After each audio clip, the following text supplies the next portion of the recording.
yang terkesan oleh kejadian itu. Pakaian, kaki tangan wad kecemasan telah ditanggalkan dan dibuang.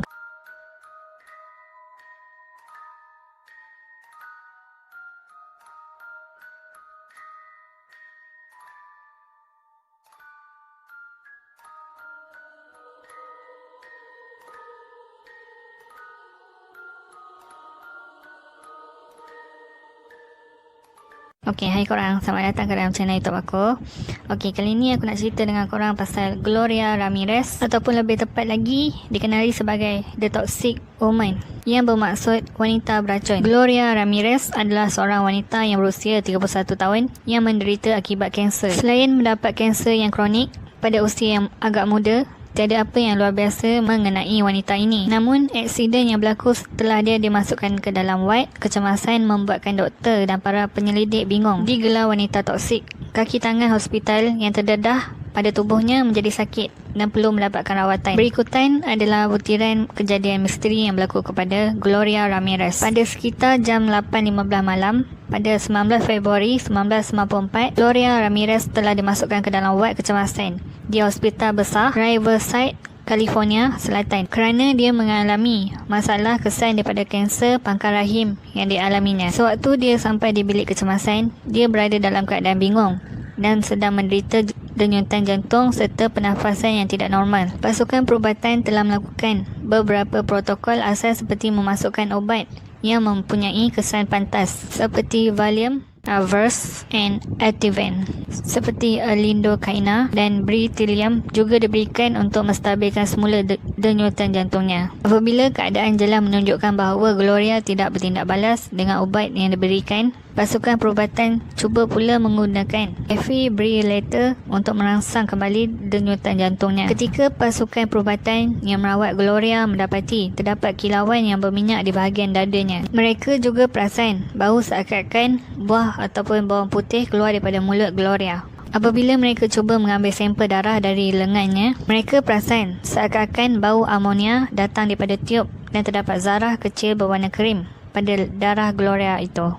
Tidak lama selepas itu, 3 daripada pasukan perubatan yang merawatnya berasa kurang sihat dan pengsan, seorang demi seorang. Tanpa mereka sedari, seramai 23 orang kaki tangan hospital yang berada di situ pada waktu itu menjadi sakit akibat terdedah kepada toksik, sehingga 5 orang daripadanya terpaksa ditahan di hospital untuk rawatan lanjut. Kejadian itu pada mulanya disedari oleh Susan, jururawat yang mengambil darah Gloria. Dia pengsan sejuru menyerahkan jarum suntikan kepada seorang lagi petugas yang bernama Julie. Julie yang membawa jarum itu keluar dari bilik mula berasa mual dan pening. Setelah dia meninggalkan jarum suntikan itu di meja jururawat, Julie juga jatuh pengsan. Orang yang seterusnya pengsan ialah ahli terapi pernafasan bernama Maureen yang sedang membantu Gloria bernafas menggunakan topeng pernafasan injap. Tidak lama selepas itu, beberapa lagi orang kaki tangan mengatakan bahawa mereka berasa tidak sihat. Semua orang diarahkan untuk mengosongkan bilik kecemasan dan keluar ke tempat letak kereta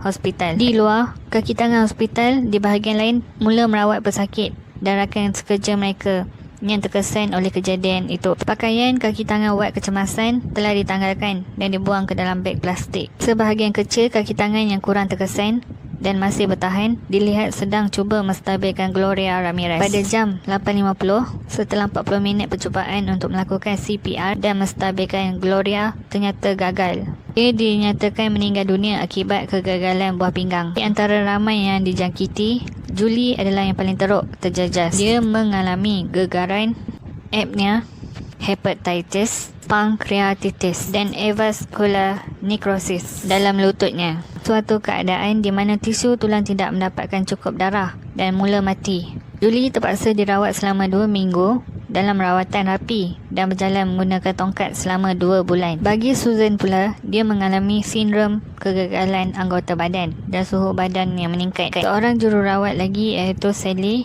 yang membantu mengalihkan Gloria ke dalam bilik pengasingan mula merasakan sesuatu yang sedang membakar kulitnya. Keadaan ini bertambah teruk dan perlu diletakkan dalam pemerhatian rapi. Pada jam 11 malam, pasukan hazmat daripada daerah Riverside tiba dan mula mengesan toksin yang tidak diketahui puncanya, namun gagal. Kemudian, seorang ahli patologi dari pejabat Coroner Riverside yang berpakaian kalis toksik telah mengambil sampel darah, tisu udara dari beg tubuh dan peti putih di mana mayat Gloria disimpan. Bedah siasat berterusan selama beberapa hari dan beberapa hipotesis telah dikemukakan. Salah satu penjelasan yang agak logik ialah Gloria Ramirez mungkin menggunakan DMSO di rumah sebagai ubat penahan sakit sehingga mengakibatkan kegagalan ginjal. Kemudian DMSO itu bertukar kepada DMSO2 apabila jururawat mengenakan topeng oksigen kepada Gloria, dan sekali lagi ia bertukar kepada DMSO4 ketika menggunakan defibrillator, menjadikannya satu gas beracun. Pejabat Coroner Riverside telah menyerahkan kertas siasatan itu ke Laboratorium Nasional Lawrence Livermore. Pihak yang mengeluarkan hipotesis berkenaan DMSO digunakan sebagai penahan sakit. Bahan ini dijual dalam bentuk gel di kedai perkakas dan dikatakan mempunyai bau seakan-akan bawang putih, menjelaskan bau pada mulut Gloria. Sebahan itu dalam bentuk DMSO2 pula, ia diketahui akan menjadi seakan-akan kristal ketika terdedah pada suhu bilik, menerangkan kehadiran zarah dalam sampel darah Gloria yang diambil. Dan akhirnya, kejutan elektrik semasa menggunakan defibrillator mungkin mengubah DMSO2 kepada DMSO4, pendedahan yang boleh menyebabkan kemudaratan kepada mereka yang berada di sekeliling. Walaupun teori-teori yang juga dicadangkan, namun hipotesis DMSO ini adalah yang paling tepat. Okey, itu saja video aku untuk kali ini. Berbelit di lidah aku nak sebut satu-satu. Bye. Assalamualaikum.